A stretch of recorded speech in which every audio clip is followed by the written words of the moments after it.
E hoje estamos aqui com ela, que é empreendedora, influencer, tá já há um bom tempo nesse mundo comunicacional e veio bater um papo com a gente, Júlia Galvão. Obrigada por abrir o espaço para poder vir conversar com a gente, tá? A gente já viu aqui que tá bem correria. Então vamos começar aqui, primeiramente, falando sobre a Júlia. Quem é a Júlia? Eu gosto de dizer que Júlia Galvão é antes de tudo Julinha, né? E eu acho que essa é a versão preferida das muitas que eu tenho, né?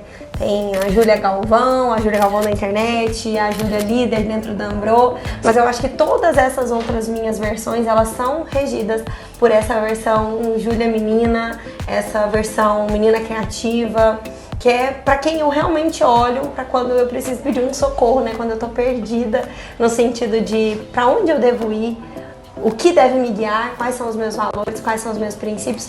Eu olho para aquela menina de 5, 6 anos, super comunicativa, criativa, que não tinha vergonha na cara e que ia, que testava, que era cheia dos seus porquês, mas que não tinha medo de amar, não tinha medo de se conectar com o outro, não tinha medo de tentar fazer coisas novas e diferentes.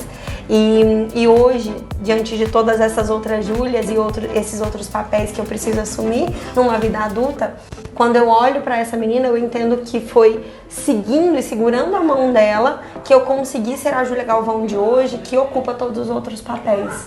E então, seu afeto pela comunicação já foi então desde a Julinha. É nato.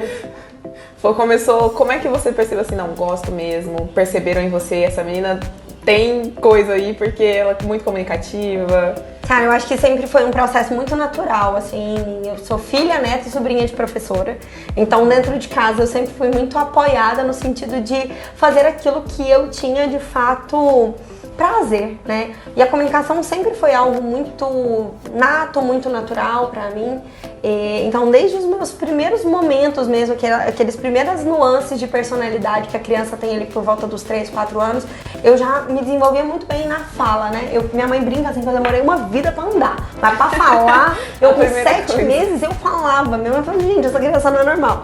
E isso reflete muito, assim, da Júlia de hoje, né? Então, foi um processo que veio de uma maneira muito natural, inclusive essa minha entrada nos meios de comunicação que abriram portas comerciais futuramente pra mim, mas vem desse processo de fato de eu estar dentro de um lar em que a comunicação ela era muito nata também. Minha família é uma família muito verbal.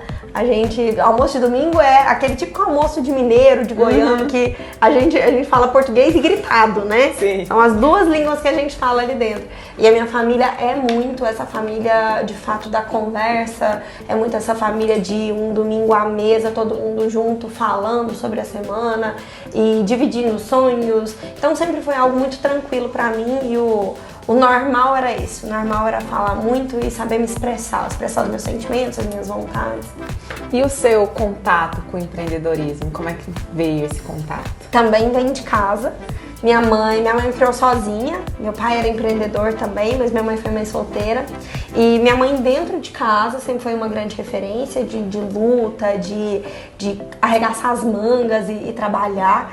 E eu venho de um lar de empreendedores. A minha família, os meus tios vieram de um berço muito humilde, minha família era muito humilde. Meu avô era peão de fazenda e os meus tios construíram um verdadeiro império mesmo através de muita luta e muito esforço, através do empreendedorismo. E então dentro de casa eu vi esse exemplo de que o trabalho, de que o empreendedorismo poderia mudar a minha vida, poderia mudar a minha realidade. Quando a minha mãe me teve, eu tive, graças a Deus, assim, a honra e o privilégio, né, de poder ser criada junto com ela dentro do trabalho dela, que ela era funcionária dos meus tios, e ela tinha a sala dela lá, ela era financeiro, a panela de pressão da empresa, e tinha uma salinha do lado pequenininha, assim, acho que era, sei lá, 2 metros quadrados, 3 metros quadrados, em que tinha um colchonetezinho no chão, uma mesinha para eu estudar e uma televisãozinha. E eu cresci nesse ambiente de empresa, nesse ambiente de negócios, vendo as burocracias de uma empresa. Então sempre foi também muito natural ver esse caminho de transformação de vida através de um negócio. E você tem a Ambro, que é uma loja de moda feminina. Como é que veio a Ambro? Como é que ela nasceu? A Ambro, na verdade, eu brinco que ela é uma espécie de uma resposta de uma oração minha. Eu já empreendo desde que eu me entendo por gente. Dessa minha história, né, de trabalhar, de crescer, na verdade, junto com a minha mãe trabalhando e as minhas brincadeiras eram o trabalho, o menor sinal de poder empreender, eu já empreendia. Então, de vender Jequiti, Avon, essas revistinhas todas, eu vendia ali um bocado. E minha mãe sempre me incentivou muito, então, desde a época dos 7, 8 anos, eu falo que eu precisava só saber ler e fazer conta, pra não ser passada pra trás. Era só isso que eu precisava pra começar a vender. E a trajetória foi essa, lá de trás. Então, esse empreendedorismo já vinha sendo, de uma certa forma, latente dentro do meu coração. Me encontro no universo dos blogs, nesse contexto, ali por volta de uns 12, 13 anos. Crio uma jornada empreendedora e monetizo essa minha presença no digital através da influência. E aí surge a Ambro num período de já um pouco mais de maturidade. Eu já tinha os meus 19 anos, já estava 2 anos na faculdade, dentro da área da comunicação.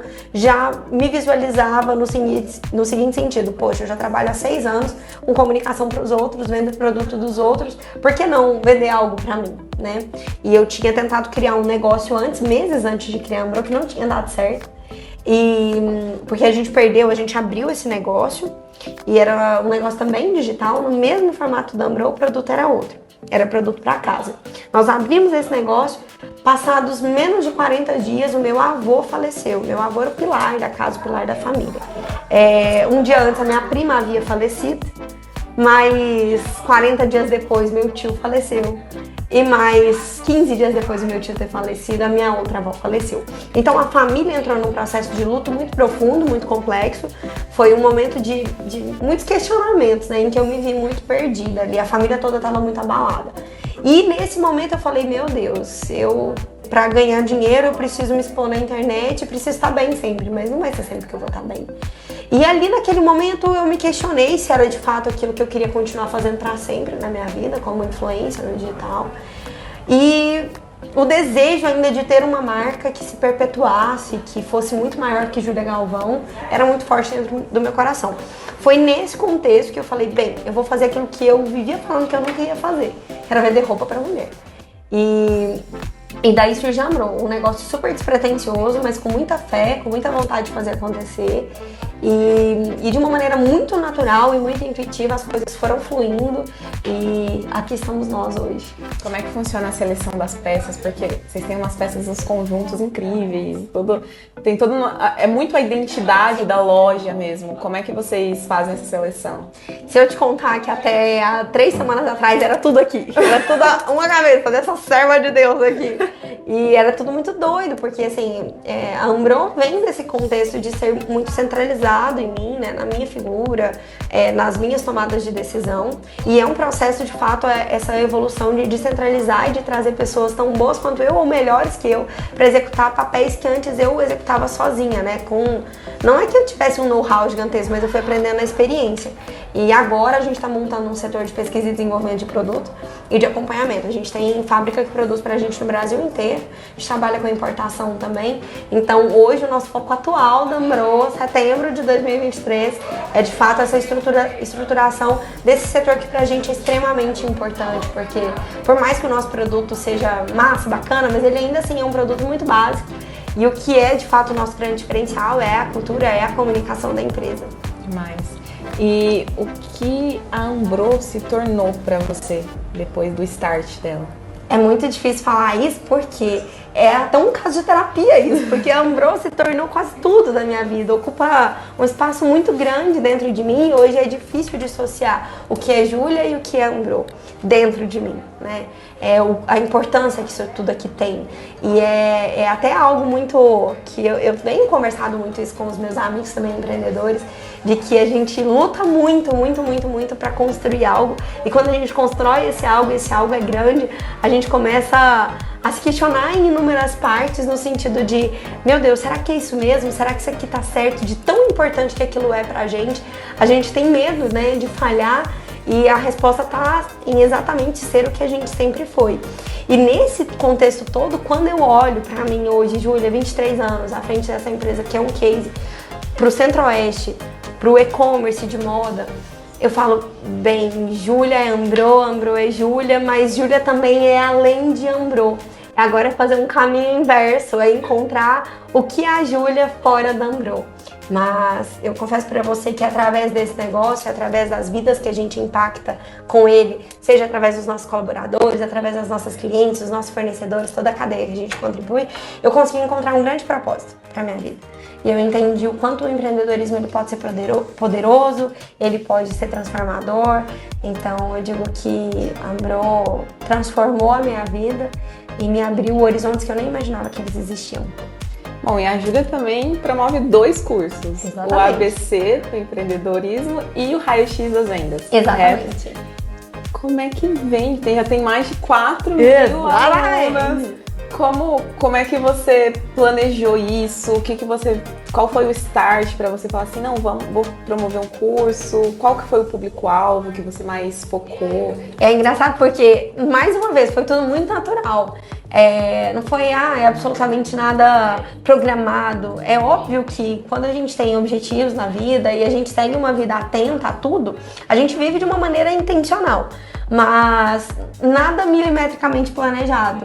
Fato é que eu tinha criado um negócio do zero, esse negócio tinha explodido, tinha crescido muito, eu tinha aprendido muito na experiência, eu já tinha uma presença no digital, as pessoas foram vendo essa minha movimentação e aí entra o ponto de que tinha uma demanda reprimida de mulheres que queriam viver aquilo também ali dentro da vida delas, né? Transformar a própria vida dentro do empreendedorismo. E eu falei, bem, aqui existe a fome e a vontade de comer, né? Existe eu que trilhei um caminho e posso encurtar caminho de outras mulheres. Existem mulheres que precisam dessas informações. Então foi aí que nasce o ABC da Empreendedora. E eu falei, bem, o meu projeto com isso aqui não é ganhar dinheiro, o meu projeto é óbvio, né? É fazer um negócio comercial rentável, mas o meu negócio com esse projeto é democratizar o acesso à informação para quem quer empreender. E depois vem o Raio-X das vendas, que é já um material bem focado para o time de vendas, de fato, para quem quer técnica de venda, aumentar faturamento. E, gente, meu foco não é esse. Meu foco é Ambro, mas sempre que eu posso eu gosto de dividir essas informações. E encontrei aí também uma outra modalidade de negócio. Pensa em promover mais algum curso aí pra frente? Pensa em mais ideias? O que você acha que ainda falta promover, assim, que as pessoas aprendem mais? Tem coisa demais. As mulheres. Tem coisa demais que a gente pode fazer, principalmente pensando no empreendedorismo feminino, principalmente a gente pensando em soluções para vendas, em capacitar essas mulheres. Então, ainda esse ano sai mais um material específico para Black, que a gente fez ano passado, foi um sucesso, a gente vai refazer esse ano de novo. E projetos, Bill, eu acho que assim, o céu é o limite para quem sonha e para quem tem vontade de transformar. Então, esse ano ainda sai uma empresa de tecnologia que eu tô entrando como sócia e as coisas estão dando os seus próximos passos. E a Ambrosinha continua sendo meu grande projeto de vida. Bom, e agora vamos para umas reflexões com a Júlia. Bom, qual foi ou quais são os maiores desafios para a Júlia, seja na questão pessoal, profissional, comunicacional, que tem muitos desafios mesmo nessa área? Quais que você vê assim que são os maiores desafios? Eu acho que talvez o maior deles é conseguir lidar de uma maneira saudável com todo o movimento da evolução e do crescimento. Então, lidar de uma maneira saudável, no sentido de ser sustentável mesmo, de você lidar com aquilo dali por muitos anos, sem enlouquecer, sem pirar, sem perder o amor pelo aquilo que você faz, eu acho que talvez seja o maior desafio, porque é um processo cheio de altos e baixos. Tem dia que a gente tá bem, tem dia que a gente não tá bem, mas no fim das contas, a pessoa que tem que estar sentada nessa cadeira, atrás dessa mesa, tem que estar sempre bem e tem que sempre dar conta. O saldo tem que ser sempre positivo, né? E encontrar um caminho de fazer isso de uma maneira que você respeite seus próprios limites, que você não se cobre mais do que o devido, que você respeite todas as pessoas, que você respeite a sua história, que você não se compare tanto. Eu acho que é o grande denominador a ser descoberto nesse processo. E quais as motivações da Júlia? É engraçado, porque assim, eu faço porque tem que ser feito. E eu entrei até em crise uns tempos atrás, que eu falei assim, bem, mas isso significa que eu não tenho um projeto maior, que eu não tenho uma motivação? E na verdade, o próprio projeto é a motivação. As pessoas são a motivação. Os meus sonhos são a motivação, por mais que eles não sejam tão tangíveis, de materializáveis, tipo, eu quero ter carro tal daqui a um ano, ou casa tal, não tenho isso. Mas o movimento, ele me motiva. Saber que eu estou numa contínua evolução, essa é a motivação para não parar. você é uma pessoa que aproveita então muito o presente, muito hoje. Tento, né? Sou muito acelerada, a cabeça tá lá na frente, mas eu tento. Falei que eu queria fazer uma tatuagem assim, a vida é agora, e botar ela no meu pulso, assim, ó, pra eu, toda vez que eu olhar pro relógio, eu virar e escrever assim, a vida é agora, beleza. E como é que você vê ou imagina a Júlia e tudo que está à sua volta daqui a uns 10 anos? Eu não consigo imaginar, acredita? Eu não consigo imaginar. Mas eu espero que o sentimento seja de gratidão e o sentimento seja sempre de dever cumprido. E que eu tenha muita clareza que eu não me perdi no meio do caminho. Que eu continuo sendo a Julinha lá de trás. Que eu não soltei da mão dela. Eu acho que eu posso estar onde for, pode ser Ambrô, pode ser outro lugar, pode ser outra empresa, pode ser outras pessoas. Mas eu comigo mesma espero não me frustrar comigo, com a minha jornada. Com os meus valores, com os meus princípios, eu não quero desgrudar disso, sabe? Nossa, perfeito. Júlia, muito obrigada. Obrigada eu. Obrigada por disponibilizar seu tempo pra gente. Bom, acabamos agora a entrevista com Júlia Galvão. E é isso. Obrigada. Obrigada. Sejam sempre muito bem-vindos aqui na minha casa Ambrô, no meu coração. Obrigada por ouvir minha história e por me dar vez e voz pra dividir isso também. Obrigada.